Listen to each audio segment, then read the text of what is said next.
Hello दोस्तों, good morning. स्वागत है एक बार फिर से आप सभी का एमजेटी एजुकेशन में। दोस्तों आज है 14 अक्टूबर। आज की वीडियो में हम लोग बात करेंगे 14 अक्टूबर 2022 की मोस्ट इंपॉर्टेंट करंट अफेयर के क्वेश्चंस के बारे में। पूरी वीडियो ध्यान से देखिएगा, पूरी वीडियो डिटेल में आपको बताई गई है। अगर वीडियो पसंद आए तो वीडियो आप लाइक कीजिएगा, शेयर कीजिएगा। चैनल को नए आए हो तो सब्सक्राइब कर लेना ऐसी ही वीडियोज रोजाना पाने के लिए। और इस वीडियो के पीडीएफ फाइल और क्विज आपको बिल्कुल फ्री में प्रोवाइड कराई जाएगी रोजाना की तरह एमजेटी ऐप पर, तो आप जा करके वो डाउनलोड कर सकते हो। चलिए क्विकली रिवीजन करेंगे कल के करंट अफेयर का। तो नरेंद्र मोदी जी ने अभी हाल ही में श्री महाकाल लोक का परियोजना का इसका उद्घाटन किया है। महाकाल लोक कॉरिडोर ये मध्य प्रदेश के उज्जैन में सिप्रा नदी के किनारे स्थित है। तो पीवी वराले जो है ये कर्नाटक के मुख्य न्यायाधीश नियुक्त किए गए हैं, और वहीं न्यायमूर्ति एम माग्रे जो हैं वो नियुक्त किए गए हैं जम्मू कश्मीर हाईकोर्ट के नए चीफ जस्टिस। चंद्रयान 2 ने चंद्रमा पर सोडियम का प्रचुरता में उपलब्ध होने का पता लगाया और जापान ओपन पुरुष साइकिल का खिताब जीत लिया है टेलर फ्रिट्ज ने। ये यूएसए के खिलाड़ी हैं। फीफा अंडर 17 महिला विश्व कप ओडिशा में शुरू हो गया है। भारत इसकी इस बार मेजबानी कर रहा है। पंजाब दोस्तों राज्य सरकार ने 4 बागवानी स्टेट स्थापित किया है। अभी दिल्ली पुलिस के एग्जाम में ये क्वेश्चन पूछा गया था। ज्योतिरादित्य सिंधिया ने चौथे हेली इंडिया शिखर सम्मेलन 2022 का उद्घाटन किया है। और अभी भारत के सभी राज्यों में टेली मानस पहल शुरू किया गया है। जस्टिस डीवाई चंद्रचूड़ भारत के 50वें होंगे चीफ जस्टिस, और विश्व गठिया दिवस 12 अक्टूबर को मनाया गया। तो ये सभी क्वेश्चंस को आप लोग रिवीजन कर लिए हो। ये कल के करंट अफेयर थे। अब आज के करंट अफेयर की तरफ बढ़ेंगे। आज का पहला क्वेश्चन है, हाल ही में संपन्न हुए 36वें राष्ट्रीय खेल में पदक तालिका में शीर्ष पर कौन रहा। तो दोस्तों 36वां राष्ट्रीय खेल जो चल रहा था अब वो संपन्न हो चुका है। इसमें टॉप पर रहा है सर्विसेज की टीम। सर्विसेज की टीम इस बार सबसे ज़्यादा मेडल जीती है और 36वें नेशनल गेम में ये टॉप पर रही है। यहाँ पर आप देख पाओगे मेडल लिस्ट है पूरा। 61 गोल्ड जीते हैं सर्विसेज की टीम ने। सर्विसेज में आप जो भी सर्विसेज होती हैं ना, जैसे कि आप ले लो सीआरपीएफ, एसएसबी, ठीक है, पुलिस वगैरह, ये सभी टीमें इसमें रहती हैं। ठीक है, अब सिल्वर 35 जीते हैं इन्होंने, 128 टोटल मेडल जीते हुए हैं, लेकिन गोल्ड ज़्यादा है इस वजह से ये टॉप पर है। ठीक है, वैसे तो ओवरऑल मेडल में महाराष्ट्र ज़्यादा है सेकंड पर, लेकिन इसके गोल्ड की संख्या कम है इसलिए इसको दूसरे स्थान पर स्थान मिला है। फिर हरियाणा की टीम है। तो ये मेडल टेबल है नेशनल गेम्स का। 36वां इस बार का संस्करण था। गुजरात के सूरत में आयोजित किया गया ये राष्ट्रीय खेल। क्लियर है। इसमें सबसे बेस्ट महिला खिलाड़ी का पुरस्कार मिला है हर्षिका रामचंद्रन को, और बेस्ट पुरुष खिलाड़ी का अवार्ड मिला साजन प्रकाश को। अगला वाला अगर आपसे पूछा जाए नेशनल गेम कहाँ होगा तो ये होगा गोवा में। ठीक है, तो इस बार गुजरात में ये आयोजित हुआ था। तो उपराष्ट्रपति जगदीप धनखड़ जी ये समापन समारोह में रहे, और उद्घाटन किसने किया था? नरेंद्र मोदी जी ने। क्लियर, आगे बढ़ते हैं। हाल ही में किस देश ने सफलतापूर्वक अपनी पहली सौर वेधशाला कुआफू 1 लॉन्च किया? तो दोस्तों अभी हाल ही में चाइना ने अपनी पहली सौर वेधशाला सोलर ऑब्जर्वेटरी कुआफू 1 लॉन्च किया है। ये चाइना का होगा, और ये सोलर ऑब्जर्वेटरी है, यानी कि सूर्य का ऑब्जर्वेशन करने के लिए भेजा गया है।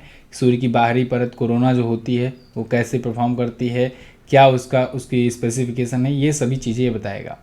तो इसके लिए इसने लॉन्ग मार्च 2D रॉकेट से लॉन्च किया हुआ है इसे कुआफू 1 सैटेलाइट। ऐसे ही भारत आदित्य L1 लॉन्च कर रहा है। ये 2023 में यानी कि अगले साल लॉन्च होने वाला है। इसका तो हम लोग को इंतज़ार रहेगा ही, क्योंकि भारत का ये पहला सौर्य ऐसा होगा जो सौर्य अभियान होगा। ठीक है ना। तो फिलहाल चाइना जो है अपनी पहली सौर्य वेधशाला कुआफू 1 लॉन्च कर चुका है। और पार्कर प्रोब आपको पता होगा, सौर मिशन ये नासा वाला है। तो नासा वाला अगर पूछा जाए तो पार्कर प्रोब बताएंगे, चाइना वाला पूछा जाए तो कुआफू 1 बताएंगे, भारत वाला पूछा जाए तो आदित्य L1 बताएंगे। अच्छा, चाइना की बात आई है। चाइना ने दोस्तों अपना अंतरिक्ष स्टेशन भी बनाना शुरू कर दिया है, और इसके लिए 2 मॉड्यूल ये लॉन्च कर चुका है। चाइना ने तियांगोंग नाम से अपना स्टेशन बना रहा है। ये बनाया है, अंतरिक्ष स्टेशन है, और ये पहला देश बन जाएगा, दुनिया का इकलौता देश बन जाएगा जो अपना इंडिविजुअल अंतरिक्ष स्टेशन लॉन्च करेगा। अभी तक जो इंटरनेशनल स्पेस स्टेशन है दोस्तों वो कई देशों ने मिलकर के बनाया था 1998 में, और वो 2031 में गिरा भी दिया जाएगा प्रशांत महासागर में। लेकिन यहाँ पर तियांगोंग जो अंतरिक्ष स्टेशन है ये चाइना के द्वारा अपने हिसाब से इंडिविजुअली बनाया जा रहा है, केवल अकेले बना रहा है चाइना। आगे देखते हैं। केंद्रीय मंत्री अनुराग ठाकुर ने कहाँ पर वाडा एथलीट जैविक पासपोर्ट संगोष्ठी का शुभारंभ किया?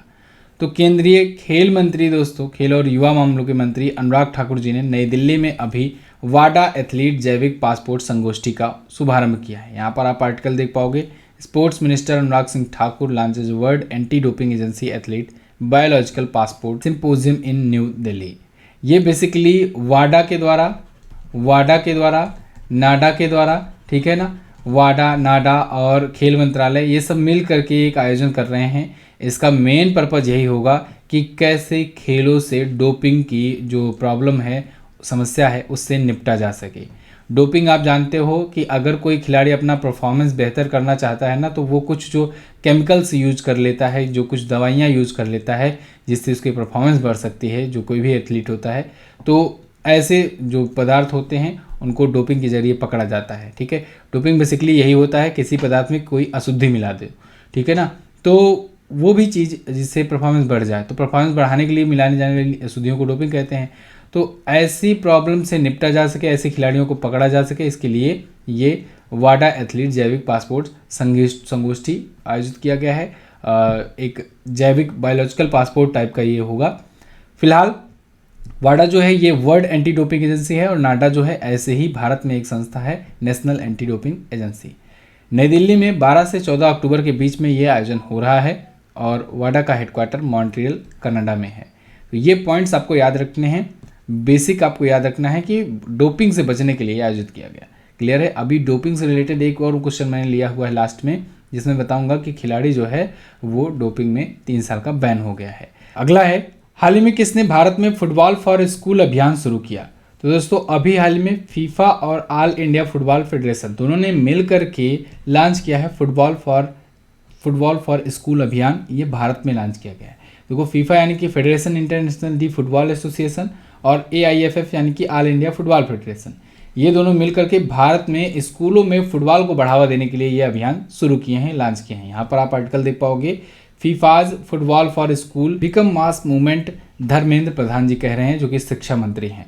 तो ये स्कूलों में फुटबॉल खेल को बढ़ावा देने के लिए शुरू किया जाएगा। भारत के 700 जिलों को कवर किया जाएगा शुरुआत में, और इसके लिए नवोदय विद्यालय समिति नोडल एजेंसियां जो हैं इनको शुरुआत में चुना गया है।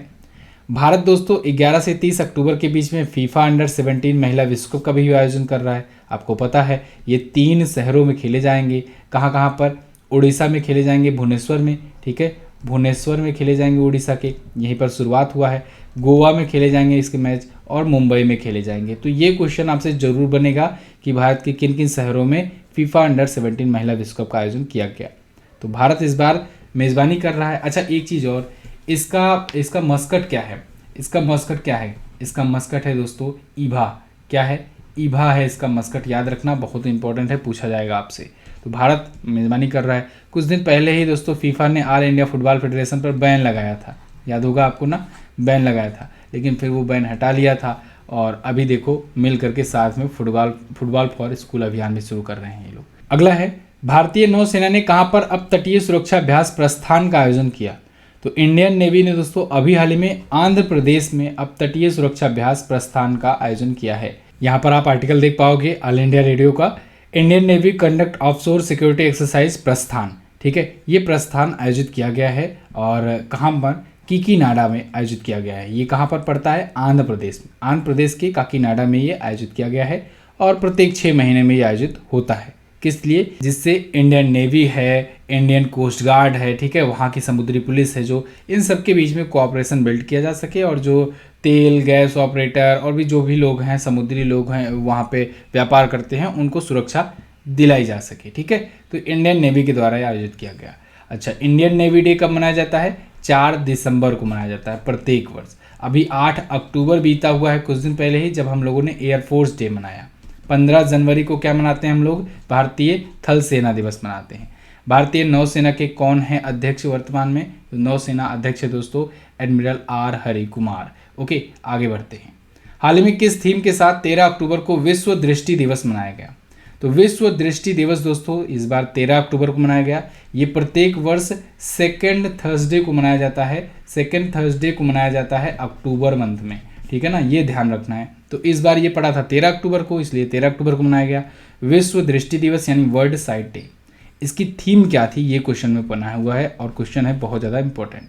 इसकी थीम थी दोस्तों लव योर आइज़। क्या? Love your eyes. ठीक है, जब भी थीम छोटी होती है, 2, 3 या 4 वर्ड में होती है तो वो इम्पोर्टेंट होती है, याद रखिएगा, ये पूछा जा सकता है। ठीक है, तो फिलहाल इस बार 13 अक्टूबर को मनाया गया। यहाँ पर इमेज देख करके आप लोग कंफ्यूज मत होना, यहाँ सर 14 अक्टूबर लिखा गया है, कोई बात नहीं, क्योंकि कभी कभी गूगल पर जो इमेज होता है वो पिछले साल का मिल जाता है। आपको ध्यान रखना है सेकेंड थर्सडे को मनाया गया, ठीक है ना, सेकेंड थर्सडे को मनाया गया। आगे तो यहाँ पर देखो सन 2000 से ये मनाया जाना शुरू हुआ था और इस बार थीम है लव योर आइज। क्लियर? आगे यहाँ पर देखिएगा आप, इस महीने का सभी इंपॉर्टेंट डे है, क्विकली रिवीजन कर लेते हैं। विश्व शाकाहारी दिवस और अंतर्राष्ट्रीय वृद्धजन दिवस और अंतर्राष्ट्रीय कॉफ़ी दिवस, ये तीनों 1 तारीख को मनाया गया।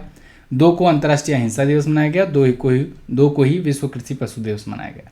4 को विश्व पशु दिवस, 5 को विश्व शिक्षक दिवस, 7 को विश्व कपास दिवस, 8 को इंडियन एयरफोर्स डे, 8 को ही विश्व प्रवासी पक्षी दिवस इस बार मनाया गया। ये सेकंड सैटरडे को मनाया जाता है, ये भी आप ध्यान रखेंगे। 9 अक्टूबर को विश्व डाक दिवस, 11 अक्टूबर को अंतर्राष्ट्रीय बालिका दिवस, 12 अक्टूबर को विश्व गठिया दिवस मनाया गया। क्लियर? अगला है, हाल ही में आयोजित ISSF वर्ल्ड चैंपियनशिप शॉटगन में पदक तालिका में भारत किस स्थान पर है? तो भारत दोस्तों इसमें रहा 5वें स्थान पर, काफ़ी पीछे रहा इस बार ISSF वर्ल्ड चैंपियनशिप शॉटगन प्रतियोगिता में। ये इंटरनेशनल शूटिंग स्पोर्ट फेडरेशन के द्वारा वर्ल्ड चैंपियनशिप आयोजित हुआ और इसमें भारत 5वें स्थान पर रहा है। इसका आयोजन 19 सितंबर से 12 अक्टूबर के बीच में किया गया। क्रोएशिया के ओसिकजेक में यह आयोजित किया गया था। तो भारत ने 1 गोल्ड जीता है, 1 सिल्वर जीता है और 2 जीता है ब्रॉन्ज मेडल।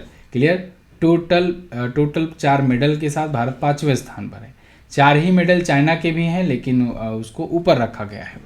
USA जो है ये तीसरे स्थान पर है, सेकंड पर ग्रेट ब्रिटेन है, टॉप पर है इटली। कौन है? इटली। इसका नाम आपको याद रखना है। ISSF की बात करें तो इंटरनेशनल शूटिंग स्पोर्ट फेडरेशन होता है, इसका हेडक्वार्टर म्यूनिख जर्मनी में है। आगे अच्छा CGL बैच है दोस्तों, GS का बैच बहुत ही शानदार बैच है और आपको इसको लेने के लिए 499 नहीं पे करना है, आपको यूज करना है कूपन कोड MZT30, आपको मिल जाएगा 30% का डिस्काउंट। आप इसका फ़ायदा उठा सकते हो। MZT ऐप से जा करके आप इस बैच को लेकर के ज्वाइन हो सकते हो। बहुत सारे बच्चों ने लिया है, आप भी ज्वाइन होकर के क्लासेस ले सकते हो। बहुत ही एडवांस तरीके से इसमें क्लास आ रही हैं, तो आप जाइए इसको ज्वाइन कीजिए। कोई भी दिक्कत हो व्हाट्सएप सपोर्ट भी अवेलेबल है, आप संपर्क कर सकते हैं। चलिए तो शुरू करते हैं अगला क्वेश्चन। हाल ही में किस राज्य ने भारत का पहला सिलेंडर लॉरिस अभ्यारण्य सूचित किया? तो दोस्तों तमिलनाडु ने भारत का पहला सिलेंडर लॉरिस अभ्यारण्य अधिसूचित किया है।